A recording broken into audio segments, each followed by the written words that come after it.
The iron-bound gates of Thornhaven groaned under the weight of battering rams, their ancient oak splintering with each thunderous impact. Dust rained from the stone archway above, settling on Gareth's shoulders like ash from a funeral pyre.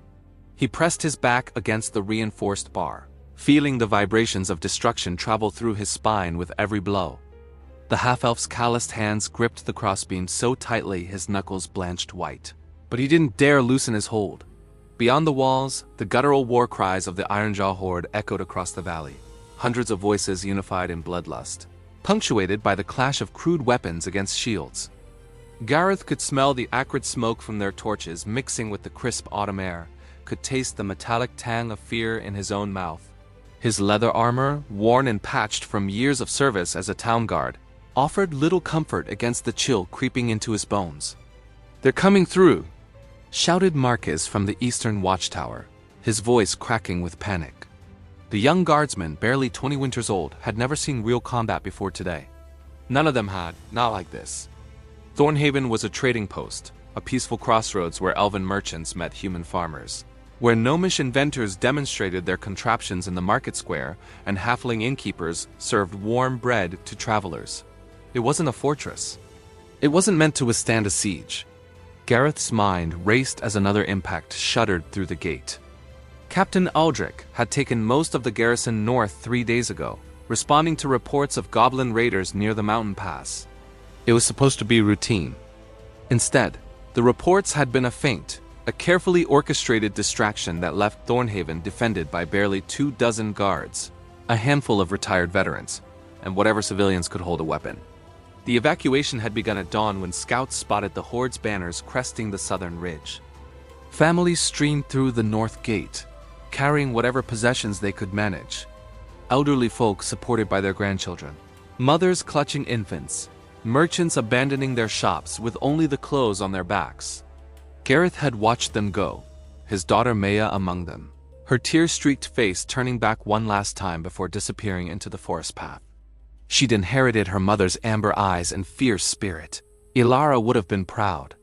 But Ilara was 3 years dead, claimed by winter fever, and Maya was all Gareth had left.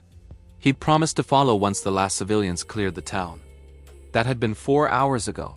The Ironjaw Horde had arrived faster than anyone anticipated, a surging mass of orcs, hobgoblins, and corrupted humans united under the banner of a warlord known only as Scarvash the Render. Intelligence suggested 500 warriors, maybe more, driven by promises of plunder and conquest. Against Thornhaven's meager defenses, it might as well have been 5,000. "Gareth!" Miriam's voice cut through the chaos. The town's cleric stood at the base of the watchtower steps, her silver hair disheveled, her usually immaculate white robe stained with dirt and blood from tending the wounded. The last wagon just cleared the north perimeter. "It's time to fall back." He knew she was right. Every tactical bone in his body screamed at him to abandon this position, to sprint for the forest and hope the trees would slow their pursuers. But something made him pause, a sensation like ice water down his spine, a horrible certainty that if he left now, if that gate fell while people were still within earshot, the Horde would run them down like wolves chasing deer. "How far are they?" Gareth called back, his voice steady despite the tremor in his legs. "Maybe half a mile." The terrain slowing them, but the gate shook violently, cutting off her words. A massive crack split the right panel from top to bottom. Gareth's eyes swept the courtyard. Broken barrels, abandoned carts, scattered tools from the blacksmith's forge. And there, partially hidden beneath a tarp, the old winch mechanism from the gate's original construction, a relic from when Thornhaven had briefly served as a frontier fort decades before peace had made such defenses seem unnecessary. An idea formed, desperate and probably suicidal, but an idea nonetheless. "Miriam," he said quietly, though his voice carried with unexpected authority. "Take everyone north. Now. Don't wait for me." The cleric's face paled. "You can't be serious." "Gareth, that's an order." He met her gaze, saw the protest forming, and softened his tone. "Someone has to buy them time. If that gate falls in the next 10 minutes, they'll catch the wagons before nightfall. But if I can hold it just a little longer..." He didn't finish the thought. He didn't need to. Miriam's jaw tightened, tears welling in her eyes. But she nodded once, sharply, with the kind of respect one warrior gives another. "May the gods watch over you, Gareth Stormwind." Then she was gone, her footsteps fading as she rallied the remaining defenders toward the north gate. Within moments, the courtyard fell eerily silent, except for the rhythmic pounding of the battering ram and Gareth's own ragged breathing. He moved quickly, dragging the winch mechanism into position, threading chains through the gate's support brackets, his mind calculating angles and leverage points with the practiced eye of someone who'd spent 20 years maintaining these walls. It wouldn't hold forever, probably not even for long, but it would hold longer than it should. Long enough for families to reach the deep forest, long enough for Maya to get away. The gate exploded inward with a deafening crack. Splinters erupted like shrapnel as the right panel gave way, hanging askew from its twisted hinges. Through the gap, Gareth could see the Ironjaw vanguard, massive orcs in piecemeal armor, their tusks yellowed and broken, eyes burning with savage triumph. The nearest one, a brute easily 7 feet tall with ritual scars covering his chest, grinned as he met Gareth's gaze. Well, the orc rumbled in heavily accented common, shouldering a notched battle axe. The rats didn't all flee. "You have spying, little man. I'll make your death quick." Gareth didn't respond. He'd already triggered the winch mechanism, feeling the counterweight drop as chains pulled taut, reinforcing the left panel and jamming debris into the broken right side. It wouldn't stop them, nothing could stop them now, but it would force them to squeeze through single file, to fight in the narrow confines where numbers meant less and a single defender could hold ground. At least that was the theory. The scarred orc charged, axe raised high, and Gareth drew his sword. A simple steel blade, well-maintained but unremarkable, carried more out of regulation than any expectation of glory. He'd trained for moments like this in his youth, drilled in the guard formations and dueling stances taught to every recruit. But training yards had wooden weapons and padded armor. Training yards didn't have orcs who could cleave a man in half with one swing. Steel met steel with a crash that sent numbing vibrations up Gareth's arms. He deflected the axe aside, using the orc's momentum against him, and scored a shallow cut across the warrior's ribs. The orc snarled, more annoyed than injured, and swung again. Gareth ducked, rolled, came up near the gate's support column, where the narrow space limited his opponent's reach. For 3 brutal minutes, they danced that deadly dance, Gareth giving ground inch by inch, using every trick his years of experience had taught him. He wasn't stronger than his opponent. He wasn't faster. But he knew this courtyard intimately, knew every loose cobblestone and uneven surface, and he used that knowledge shamelessly. The orc's boot caught on a broken wagon wheel. Gareth lunged, driving his blade through the gap in the warrior's armor beneath his arm. Hot blood sprayed across the stones as the orc stumbled backward, crashing against the damaged gate with a howl of pain and fury. But there were more behind him. So many more. A hobgoblin squeezed through the gap, then another, then 3 more orcs. Gareth's breath came in ragged gasps as he backpedaled toward the fountain at the courtyard center, another choke point, another place where he could control the approach. His left shoulder throbbed where a glancing blow had dented his pauldron, and he could feel blood trickling down his right leg from a cut he didn't remember receiving. This was insane. This was suicide. And yet, with each passing moment, he knew the refugees drew farther away, knew Maya was one step closer to safety. "You fight well," called a new voice, cultured and cold. A figure emerged through the gate, humanoid but wrong, his features too sharp, his movements too fluid. Dark armor covered him like a second skin, and at his hip hung a longsword that seemed to absorb the afternoon light.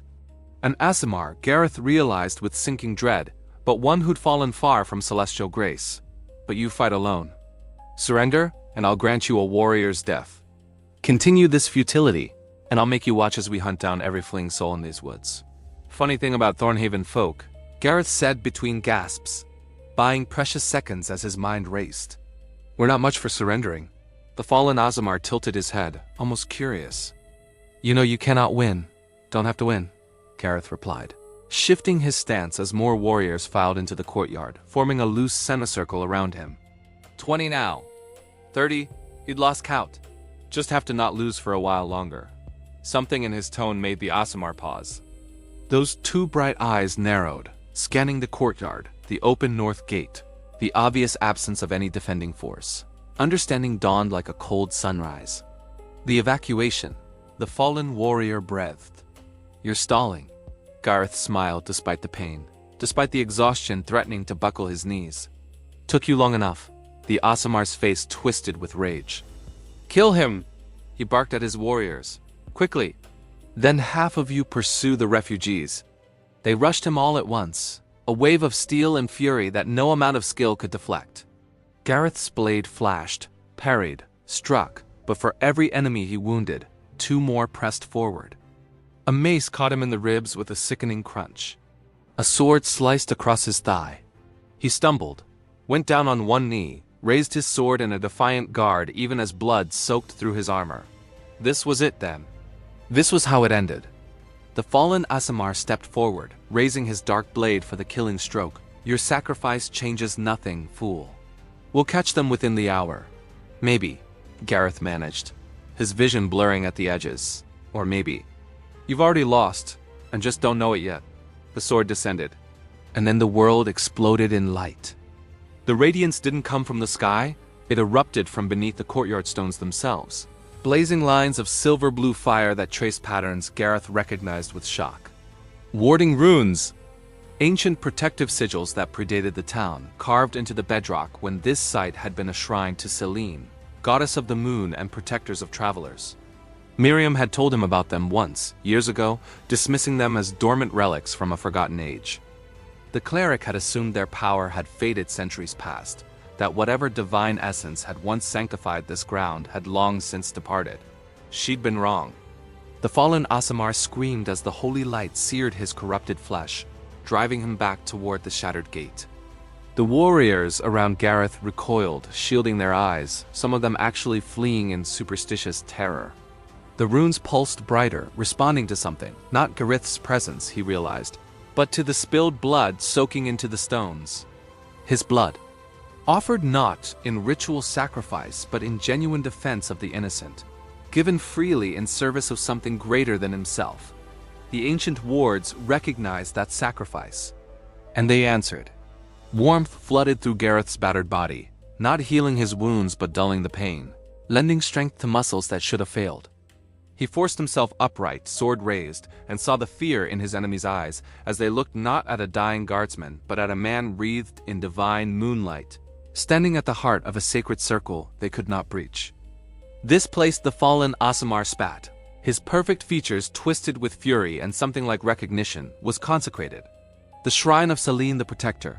He laughed, a bitter sound devoid of mirth. How poetic. The gods mock me even here, but Gareth wasn't listening to the fallen warrior's ravings. His attention had fixed on something else, a detail he'd glimpsed through the broken gate during the fighting. A truth that crystallized with horrible clarity now that he had a moment to think. The army surrounding Thornhaven wasn't as large as intelligence had suggested. The banners, the campfires visible from the walls, the war cries echoing from multiple directions, they'd created an illusion of overwhelming force. Psychological warfare designed to induce panic and prompt hasty evacuation. But the actual warriors who'd breached the gate? Perhaps 200 at most, and many of those were pressed into service. Conscripts and mercenaries who'd shown little stomach for the fight once serious resistance materialized. The Ironjaw Horde's real strength wasn't here at all. Where's Scarvash? Gareth asked quietly, the question cutting through the tension like a blade. Where's the render and his main force? The fallen Aasimar's expression flickered, just for an instant, but it was enough. Gareth had spent 2 decades reading faces, learning to spot the tells that separated truth from deception. And in that flicker, he saw confirmation of a suspicion that had been building since the siege began. They're not here, Gareth continued, his voice growing stronger as pieces fell into place. This was never about Thornhaven, we're just the distraction. Shut up, the Aasimar hissed. Captain Aldrich took the garrison north 3 days ago. You made sure of that with your goblin feint. Gareth's mind raced, calculating distances and march times. But the real target wasn't the mountain pass. It was never the mountain pass. You meted the garrison away from somewhere else. Somewhere important enough to justify this elaborate misdirection. The fallen warrior's hand tightened on his sword hilt, knuckles white with suppressed rage. And suddenly, Gareth understood. Silverdeep. The Dwarven mines, Silverdeep was 40 miles west, a modest mining operation that supplied ore to half the region, worked by a community of mountain dwarves who'd settled there 3 generations ago. Not wealthy enough to warrant a standing military, not remote enough to be ignored by trade caravans. Just valuable enough to loot, just vulnerable enough to sack if the local garrisons were pulled away. The fallen Aasimar's silence was confirmation enough. "You bastards," Gareth breathed. "You sent your main force against the mines while we chased shadows. How many dwarves are there? 200? 300 civilians working the shafts?" "Closer to 500, the Aasimar said with cruel satisfaction, apparently deciding pretense was pointless. "And they'll fetch a fine price at the slave markets, once we've stripped the silver from their vaults. Scarvash is probably breaching their gates right about now." Horror and rage warred in Gareth's chest.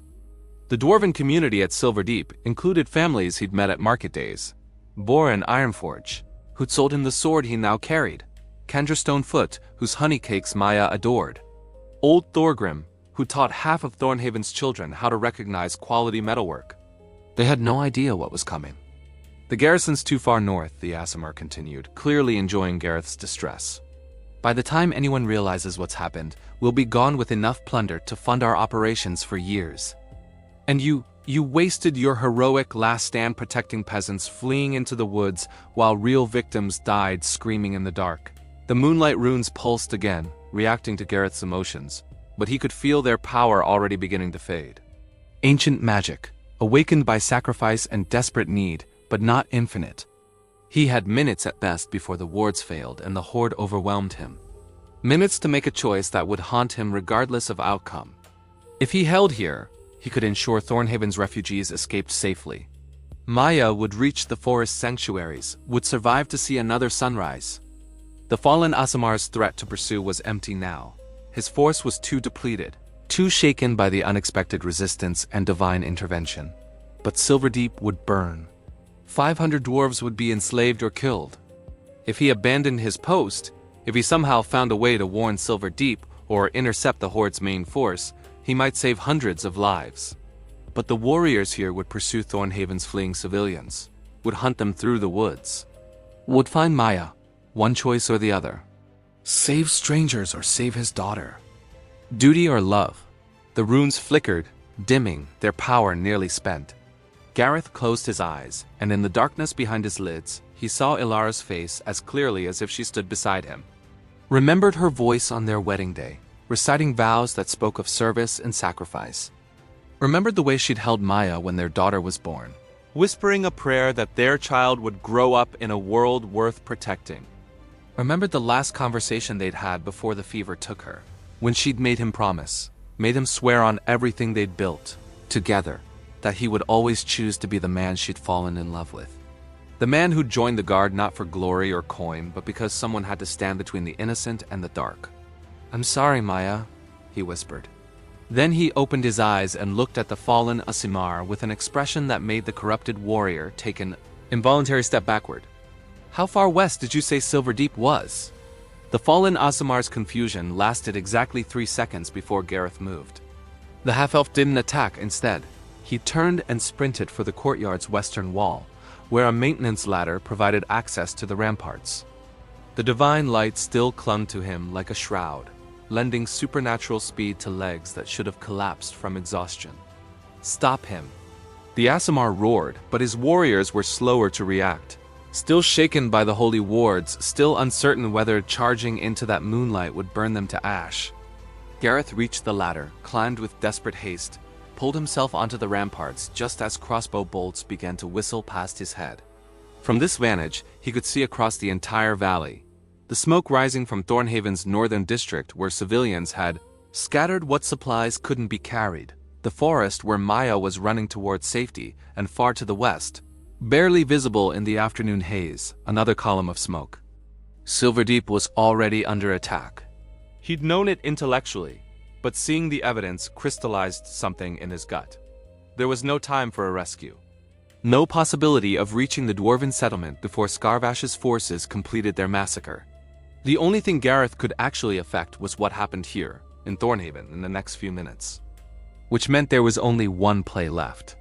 Gareth reached into his belt pouch and withdrew the sending stone, Miriam had given him years ago a matched pair of enchanted crystals that allowed brief communication across distances. The cleric had insisted every senior guardsman carry one for emergencies. He'd thought it excessive at the time, had nearly left it in his locker that morning. Now he pressed it to his lips and spoke quickly. His words transmitted instantly to its twin in Miriam's possession. Silverdeep under attack. 40 miles west. Send riders to intercept garrison north of here. Fastest horses. Go now. He didn't wait for acknowledgement. Either she'd received the message or she hadn't, and there was nothing more he could do about Silverdeep from here.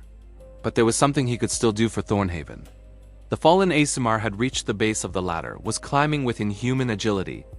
Gareth drew his sword, chipped and bloodied, but still serviceable, and brought it down on the ladder's support brackets with all his remaining strength. The ancient wood splintered, collapsed, sent the Aasimar tumbling back to the courtyard with a satisfying crash. You achieve nothing. The corrupted warrior screamed, dusting himself off. We'll pursue your refugees regardless. This delay means nothing, doesn't it? Gareth called back, and he allowed himself a small, bitter smile. Your men are exhausted. They've been marching for days, fighting for hours. They're hurt, they're scared, and that holy light scared them more than any blade. He gestured toward the warriors gathered below, and it was true. He could see it in their postures, the way they held their weapons uncertainly, the way some glanced toward the gate as if calculating escape routes. You think you can hold us forever on those walls? The Aasimar's voice dripped contempt. Don't have to hold forever, Gareth replied, echoing his earlier words. Just have to hold until nightfall. Another 3 hours, maybe less. He met the fallen warrior's two bright eyes. You know what's in these woods at night as well as I do? The Aasimar's face went pale. The forests around Thornhaven were ancient and deep, and they held things that even orcs and hobgoblins feared. Shadow cats that hunted in packs. Will-o-wisps that lured travelers to their doom. Worse things deeper in that had no names in the common tongue. The locals knew the safe paths, knew which groves to avoid and what wards to carry. The Ironjaw Horde did not. If you pursue refugees into that darkness, Gareth continued quietly, half your force won't see sunrise. And you know it. That's why you plan to catch them in daylight, in the open. That's why this whole strategy was built on speed and terror. The fallen Aasimar said nothing, but his expression spoke volumes. So here's what's going to happen, Gareth said, feeling the last dregs of the Moon Ward's power fading from his limbs, leaving only mortal exhaustion. You're going to take your warriors and leave Thornhaven. You're going to retreat west to link up with Scarvash's main force. And you're going to do it now, while you still have enough daylight to clear the forest before those refugees reach the deep woods. And if we refuse? Gareth shrugged, the motion sending fresh waves of pain through his battered body. Then I hold this wall. And when the runes fail, when you finally kill me and breach these ramparts, you'll waste another hour securing the town. By then, the refugees will have reached the Silverwood sanctuaries, places even your horde won't dare follow. And you'll be trapped in these woods after dark with angry rangers who know every tree and stone. It was a bluff, mostly. The Moon Wards were nearly exhausted, and Gareth wasn't certain he could hold even another 5 minutes, let alone hours. But the fallen Aasimar didn't know that. All he saw was a half-elf, still wreathed in fading holy light, standing atop walls that had proven far more defensible than expected, proposing a retreat that cost the Horde nothing they couldn't afford to lose. Thornhaven itself was never the prize. The refugees carried little wealth. The real plunder was 40 miles west in dwarven vaults. The fallen warrior's jaw clenched with visible frustration, but Gareth saw the moment he made his decision. Saw it in the way his shoulders relaxed fractionally, in the calculating look that replaced blind rage. This isn't over, the Aasimar said coldly.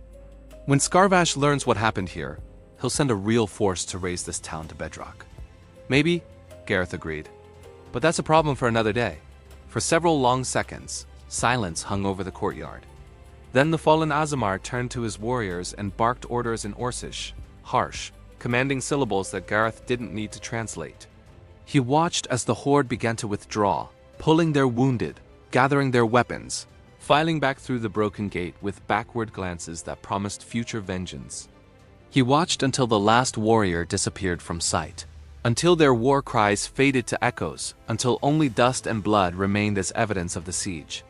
Then, and only then, did Gareth allow himself to collapse. He sank down against the rampart wall, his sword clattering from nerveless fingers, his vision swimming with exhaustion and blood loss. The moon ward's light flickered one final time and went dark, its ancient power finally spent. Pain crashed over him in waves. Every cut, every bruise, every cracked rib making itself known now that adrenaline no longer masked the damage. But he'd done it. He'd bought the time needed. Maya was safe. The refugees were safe. And if Miriam had received his message about Silverdeep, if the garrison could be intercepted and redirected in time, maybe, just maybe, those 500 dwarven souls could be saved too. Footsteps on the ladder. Someone had found another route to the ramparts. Gareth tried to raise his head, managed only to crack one eye open. Miriam's face swam into focus, tears streaming down her weathered cheeks as she knelt beside him. "You magnificent, stubborn fool," she whispered, her hands already glowing with healing magic. "I got your message. Riders left for the garrison 10 minutes ago. They'll intercept Captain Aldrich before midnight if they push hard." "Good," Gareth managed, his voice barely audible. "The town? Secured. The horde's retreating west. And the refugees," she smiled through her tears. "They reached the Silverwood perimeter. They're safe, Gareth. Your daughter is safe." Something in his chest loosened. Tension he'd been carrying since dawn. Since before dawn, since the moment Maya was born, and he'd understood what it meant to have something more precious than your own life to protect. "The gate," he murmured, his consciousness starting to blur at the edges. "Did it fall?" Miriam looked toward the shattered entrance, then back at him with an expression that was equal parts exasperation and profound respect. "Technically, yes. The right panel is kindling, and the left won't close properly for months." Gareth smiled faintly. But it held," she said softly, understanding what he was really asking. "When it mattered most, when lives depended on those hinges staying in place just a little longer, it held. Because you held it. The world was going dark now, but not the bad kind of dark. The gentle darkness of earned rest, of battles survived, of promises kept." Gareth felt Miriam's healing magic flowing through him. Knitting flesh, mending bone, pulling him back from the edge he'd been teetering on. He'd survive this. Would wake tomorrow sore and scarred but alive. Would see Maya again. Would hold her and explain why he'd made the choices he'd made. Would rebuild that gate alongside carpenters and volunteers. Would stand watch again when new threats inevitably emerged. Because that's what guards did. Not the heroes of legend who slew dragons and toppled empires, but the ordinary people who stood between the innocent and the dark. Who held the line when retreat would have been wiser. Who chose duty over comfort, service over safety, again and again and again. In the days that followed, the story of Thornhaven's defense would spread through the region. Bards would embellish it, adding dramatic flourishes and divine interventions. They'd call Gareth a hero, would speak of impossible odds and miraculous victories. But the truth, the real truth that Gareth would carry with him, was simpler and somehow more profound. He was just a guardsman who'd stayed at his post. Who'd looked at an impossible situation and decided that impossible only meant no one's done it yet. Who'd bought his people the one thing they needed most. Time to run. Time to hide. Time to live another day and rebuild what was broken. And in the end, wasn't that what every gate was really for? Not to keep the darkness out forever. No gate could do that. But to hold it back just long enough for the light to regroup, to gather strength, to remember what it was fighting for. Gareth Stormwind had held his gate. And for the people of Thornhaven, for 500 dwarves who would be saved because riders reached their garrison in time, for a daughter who would grow up free in a world worth protecting, that was enough. If this journey has captivated you so far, prove you want more. Subscribe to the channel, leave a like, and strengthen this world. Every bit of support keeps the story alive, brings new chapters, bigger battles, and unexpected destinies. Your choice decides whether the next adventure begins now or remains dormant forever.